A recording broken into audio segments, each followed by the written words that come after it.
Welcome to the Startup of the Year podcast, where each episode we showcase exciting new companies from around the world. This podcast is produced by Established, creators of the Startup of the Year program. Established is focused on helping organizations with their innovation, startup, and communication strategies. Hello, everybody, and welcome back to the Startup of the Year podcast. I'm Frank Gruber, the co-founder and co-CEO of Established, the co-founder of Established Ventures, and the team behind the Startup of the Year community and this very podcast. Happy New Year, everybody. This is our first pod of the new year, and hopefully you're enjoying the new year and getting off to a good start. On this episode, I'm talking with Brian Murphy. He's the founder and CEO of ReliaQuest. For those of you that don't know ReliaQuest, they're a leader in Open XDR-as-a-Service, and they're actually known as a force multiplier for security operation teams.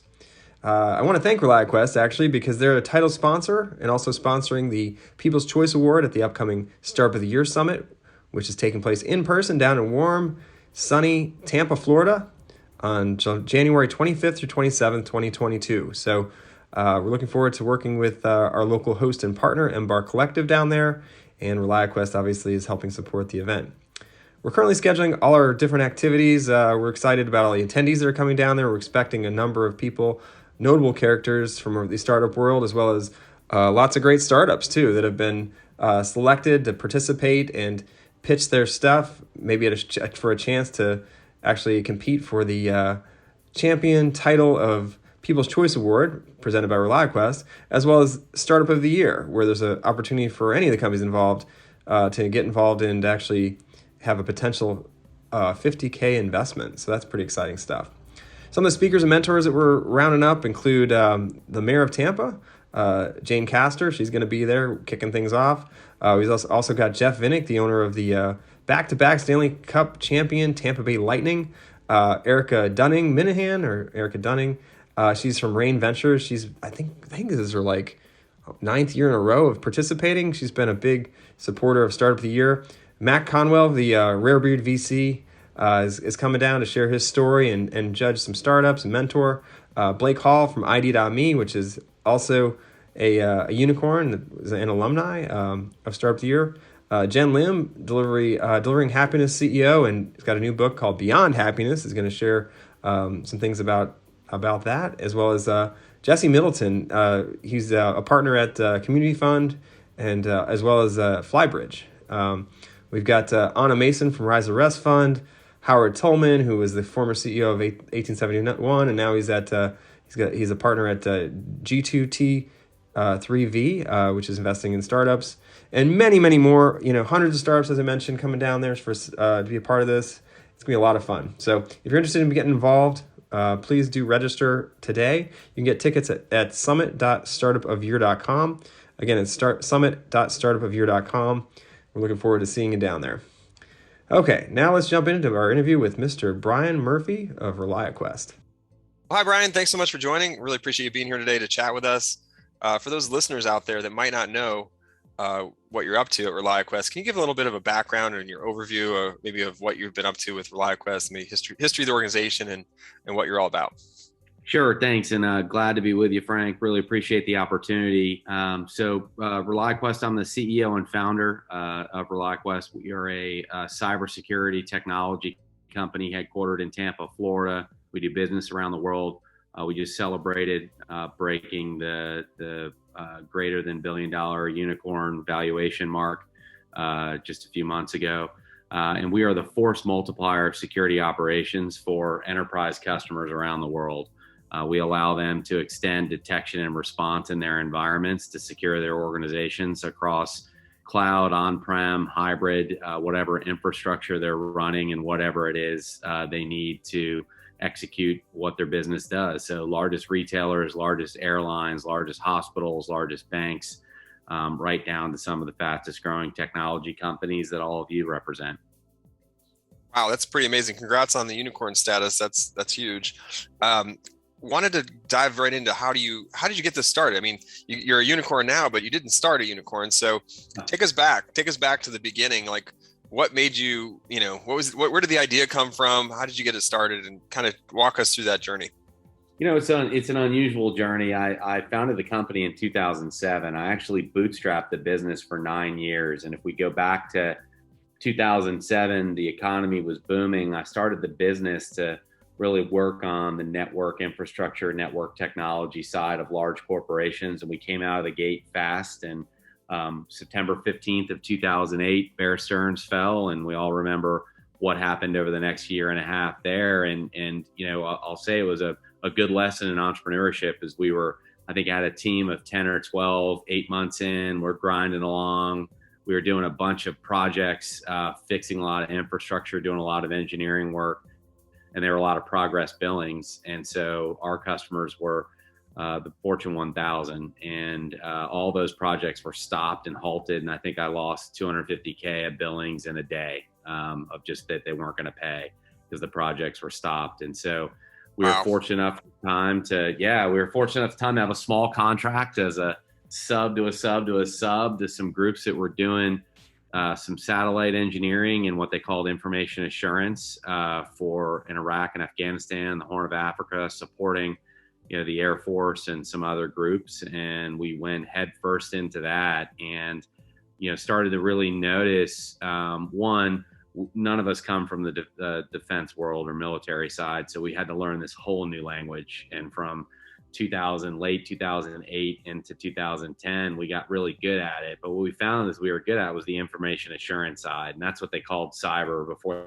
they named it cyber. And around 2010, in the government world, you have to have such a big infrastructure to win contracts, and being on all these vehicles is very difficult. If you don't come from that world, it's tough. And so we made a pivot over to commercial cybersecurity, and we realized this massive gap between, large corporations were struggling to get visibility into their data so they could secure it. And some were trying to outsource, others were building their own, some were doing both. And we found our niche in the middle of this space where we could directly connect to a customer, correlate their data together, and give them an idea of what to go look at first. And so it's an unconventional way. I didn't raise capital for the first 9 years. We had moved to a recurring revenue model. We started in 2007.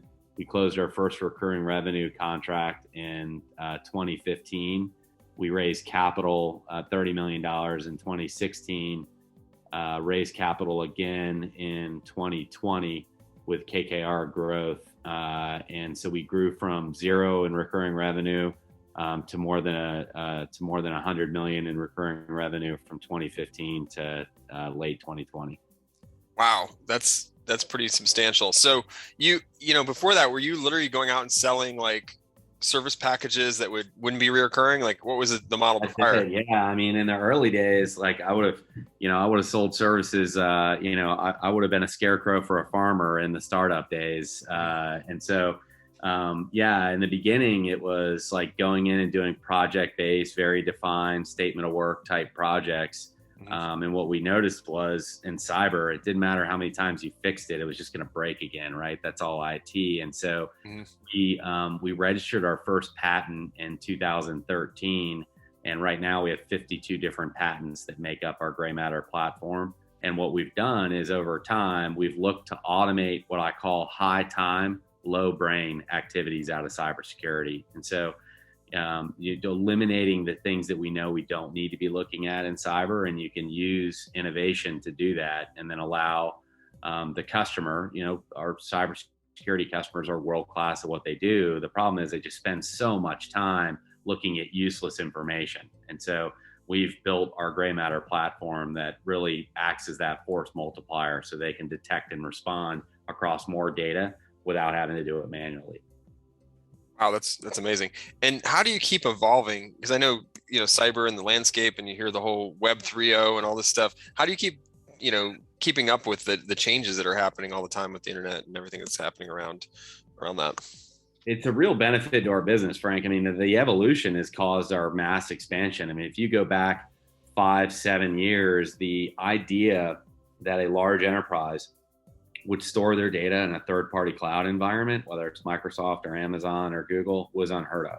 Right. And now it's commonplace. And so that actually helps us grow, because the more places that data moves, the more they need to leverage a capability like gray matter. And how we stay ahead of it, that's the benefit of having so many Fortune 1000 customers, is we're next to them in the fight every day. We're seeing what they see. And so it's really this great, we call it, cybersecurity is a team sport, is what I say all the time. And we're really working with the industry to see where data is moving, what the demand is, and we get ahead of it because we work with so many dynamic organizations that they're on the bleeding edge of their industry, and we're able to sit right next to them. And so when our product development teams build and our product designers design, it's not a theory, it's not a guess, it's like real use cases that we're looking at, and we can build that use case once and push it out to many. That makes a lot of sense. So I guess at this point, early on, you said you were going kind of to try to find customers. Are customers finding you now, or how has that evolved? They are. I'd say we're still very much at the infancy of our growth trajectory. I mean, the addressable market and the markets that we serve are massive, and they're growing exponentially every year. And so for us, one of the things that we did late stage, we didn't start to really evolve our marketing and sales capabilities until really end of 2019, 2020. So we got to pretty massive scale with a lot of those mature teams. And so now we've always had customers come to us, just reputation. And once, you solve a problem for somebody and the problem that we solve is real, more people come to you. But now it's elevating above the noise of cyber. And so we're doing a lot more things, from different types of advertising, different types of demand generation, building different communities in a way that now at our scale we're able to do. And really, the COVID world has accelerated that type of community building in a different way, but it's been, it's helped us out tremendously. Yeah, that actually, I was curious how the pandemic has affected your company, because I know it's affected everyone, right? But some companies have taken advantage of it in different ways and looked at the silver lining of it and all that. So I'd love to hear your take on it. Look, there's challenges and silver lining. I think the silver lining is that cybersecurity if it was already on the forefront of everybody's minds, but as everybody dispersed and went and worked from different locations, that became a big concern, and it really accelerated the move to cloud and the move to different infrastructure setups and architectures, which pushes right towards, that's our sweet spot. It really kind of brings the market towards us. I'll say the challenge is we're just like anybody else. I mean, we're, as a company, we add anywhere between 60 to 70 net new people per month right now. And so how do you do that remotely effectively? And how do you build community effectively? And so we had to really learn different approaches to not only stay in touch with our own people, but also connect with our customers, that they went from kind of central hubs all over the world to dispersed into hundreds of different kind of home-based hubs. And so that was challenging. It's challenging for marketers. It's challenging for sellers, those normal motions that they had. So there was equal amount of challenge and opportunity, but it was a level playing field for everyone. Everyone had to figure those things out. And that's part of what I love about entrepreneurship, right? I mean, there's no playbook for this stuff. Like, you just have to react. Yeah, you definitely have to just figure it out. And definitely curious, how has it affected your hiring? Like, where's your team mostly located? Is it just in Florida, or are there other places? No, yeah. So we're our headquarters is technically in Tampa. We have a headquarters of the West in Salt Lake City. We've got 100 people in Las Vegas. We're in London. We're in Amsterdam. We have a large team in Dublin. We have an operation in India, operation in San Fran. So we're pretty well dispersed. Hiring, I'd say, it slowed right as the pandemic really hit. I think the world was not really focused on where do I want to go work, but, what is this thing coming at me? And so we saw it slow, but then we saw it really ramp up through the summer of 2020 into the fall. We're having a tremendous amount of success hiring different skill sets, and we've got a hybrid work model. And so depending on the team types, you're in the office, 2 or 3 days a week, and we're located in different places. So it's really about optionality for us. And we've had a lot of success being able to hire certain skill sets, which has been good. But we definitely saw a blip early in the pandemic where for good reason. I think all of us were just trying to figure out what this thing was. Yeah, absolutely. I want to dial it back again, talk a little bit more about your change from going service to raising your first funding, because that's always, you know, a change and an exciting time, and probably new. I don't know if you'd raised funding for other companies or not, but wanted to just get your take, if you can kind of put your, you know, push rewind a little bit and go back to that point. What was that like? What kind of drove your decision there? And you know, just overall, what was that? Were there any like driving forces? Yeah, it's interesting. Things happen for a reason, right? And hopefully we make the right choices. I had at the time, when I started the company, my oldest brother was sitting across the table and wanted to be involved, and he wrote a $25,000 check into the company, and we had grown in cybersecurity. This is around 2014, and he's a special agent in charge of the DEA and was being appointed to new jobs, and just said, "Hey man, I can't keep disclosing that I own this company that I know nothing about." And so it was really a catalyst for us to start paying attention and saying, well, we could probably grow faster. I mean, Tampa today is much different than Tampa was back in 2014, right? I mean, it wasn't the same kind of environment where you're even thinking that, you know, you go out and raise capital. It's not a typical, at that point, it wasn't a typical startup hub. Today, I think it's easy to find resources. Then it wasn't. And so for me, it was really talking to my brother, and, you know, he could barely, you know, he couldn't tell you how to spell ReliaQuest. It was like the definition of early dumb money, where he's like, "Hey, I just want to help my brother, and here you go." And he got a great return on that investment. And so yep. we went out and raised. And for me, what started as, yeah, all right, well, let's just get you out of this thing. It really got me thinking, man, it'd be great to have a more sophisticated board. It'd be great to have a real partner from an investor that's really focused on growth and really focused on the problem that we solve. And so we started having conversations. The beauty of the capital world is they really do a good job of finding you. You know what I mean? If you're having success, and we were growing rapidly at the enterprise in a space like cybersecurity, there were a lot of people calling us. And so you just started taking phone calls. And I had an advisory board that I leaned on, who were former entrepreneurs and had raised capital before.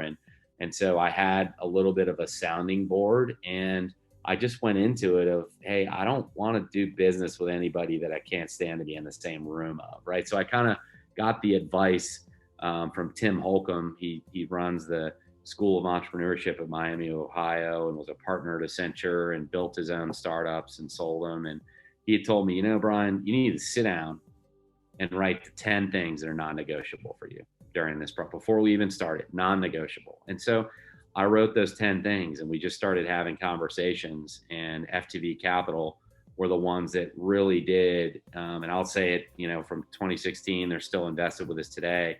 6 years later, you know, what they said they were going to do is what they've done. And so I really looked for who could I trust and who could help make us better. That's great. And then basically great advising too. How did you find that mentor? You know, he at the time was at Florida State University running the Jim Moran Institute for Entrepreneurship. And I was there at a recruiting event and was introduced to him.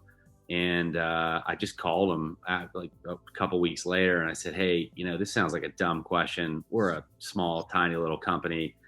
You wouldn't have any desire coming down and just meeting with us once a quarter and forming an advisory board?" And he said, "Absolutely." And I think it says a lot. You know, I learned you just ask. You know, I think so many times entrepreneurs don't ask, or we're insecure, or we're made to feel like we have to have all the answers, right? So it was just great to put myself out there. And Tim said yes, right? And I didn't really even know the structure. I mean, our first meeting, I sat down with him and I showed him this like plan to $100 million of revenue that I had written on a napkin. I mean, this is like 2012, and it wasn't a napkin, but it could have been. Yeah, right. And you know, he just added some structure and a way of thinking, but it's really helped me as a CEO, and really helped me now as a board member and an advisor to others. Just the way he approached challenges. He knew I knew the answers. He just knew how to ask the questions, right? And so that's what it really became for me. It's almost like somebody you could call up and say, "Does this make sense?" And we don't a lot of times entrepreneurs don't have that. Right. No, that makes sense. And you're a Florida State University grad as well. So probably. I am. Yeah. Did you grow up watching Charlie Ward? I did. I did. Yeah. When I was a kid, those are the days. Yeah. Yep, right. Wow. We lived in Jacksonville. So that was my dad and I's thing. My oldest brother's 9 years older than me. So when he went to college, my dad bought season tickets and we would drive over every Saturday. So I remember the Charlie days. Yeah. Oh yeah. He was great. Fun to watch. Okay. So jumping back in. So you're obviously rooted now in Tampa, and obviously a supporter of Embark Collective. You're on the board there, and obviously you talked already about the changes in Tampa. I mean, you've been in this now for a while in that region. Can you talk a little bit more about the other things you're seeing and what your kind of perspective is on the whole area? Yeah, it's a good question. I think there's definitely a maturity. Things like Embark Collective and individuals like Lakshmi Shenoy and the vision of Jeff Vinink to build those things. Success breeds success, right? So when you start to have some of these people come into a market, and then we have great entrepreneurs like Steve McDonald and Tony DiBenedetto that have been in this market for years, that have always wanted to be helpful. We were just kind of missing really the thing to bring them all together, right? And I think that's what you're starting to see in Tampa. All the pieces are coming together now. People are realizing it's not just a great place to live with great weather. They're seeing, hey, KnowBe4 can grow here and scale and go public, and ReliaQuest can be an 800-person company growing and scaling at over $1 billion in value. And the talent is not only good enough, it's the right talent to be able to do that. And so I think the pandemic is definitely accelerated, but I don't want to take any credit away from the work that Lakshmi's done, the work that the board at Embark, but more importantly, there's 110, 115, 120 founders that had the courage to take their shot, right? And I think for the first time, you're starting to see this community coalesce around and really circle around those individuals taking their shot. And there's a true community forming. Yeah, I definitely agree. And that's great to hear. And obviously, it's a great place, like you said, for the live work experience as well. So definitely see it. Okay, let's move a little bit further along here. We're almost out of time. You talked about some mentors. What are, as a mentor yourself, what are some things you generally would share with founders out there that are growing a company, or maybe some do's and don'ts that you learned along the way? You mentioned a couple things there, and I love the vulnerability of sharing those stories. So anything else that comes to mind? I know it's been a journey for you, but it's 14 years, right? So I'm sure there's a lot of things, but anything that comes to mind, top of mind? Yeah, I think for me, I've learned over the years that focus is critical. Ideas are great, creativity is great, but without execution, it's all fantasy, right? So you've got to be laser focused, and especially early, you have to focus your team, and that's whether you raise capital early or you don't. The other thing I've learned is in business, if you do the simple things savagely well, then when a hard thing comes up, you have some bandwidth to handle it, right? So you've got to do those basic things well, and that's all part of that focus. And so those are really two core things that I believe. And then, it's that saying that long shots aren't all that long, right? I think that I try to remind myself that it's, steps and punches. You think about a boxing match, you're not trying to win the round. You're just focused on the steps that you take and the punches that you throw. And that's really building a business, is it's methodical, right? And that it's not a movie. Success isn't going to be that straight line. You're going to win, you're going to lose. And if we can be accountable and we can be self-aware and really be honest with ourselves around what's working and what isn't, and stay away from the celebrity of entrepreneurship, like focus on the grind and the building. Because ultimately you're only as successful as your first 5 hires and your next 10 hires and your next 100 hires. If you can't do that well, you're not going to grow. Well said. Thanks so much, Brian. Really appreciate you joining us. I'm going to leave it at that, because some good advice to kind of walk away with, and we can obviously continue our conversation down in Tampa at the Start of the Year Summit coming up. Really looking forward to it. I appreciate the opportunity, and just really appreciate you coming down to Tampa and helping out this community and all the founders out there, chasing possible. And I just appreciate that journey to chase possible. Thank you, Brian. For all those listeners out there, I hope you enjoyed this conversation and you learned some things from Brian on what's been a 14+ year journey to becoming from bootstrap to unicorn. Pretty amazing stuff. So Hopefully you found it interesting and you can share some of his tips and thoughts with your other friends and network and hopefully help somebody along the way. Well, that's it for this episode. Remember, if you have a startup idea and you want to get it started, today is the best day to start that startup. And in doing so, I encourage you to join our community for access to support, expert advice, resources, and everything you need to elevate your startup by simply going to startupoftheyear.com or soty.link/apply. It's again, soty.link/apply. Fill out a simple application, join the community.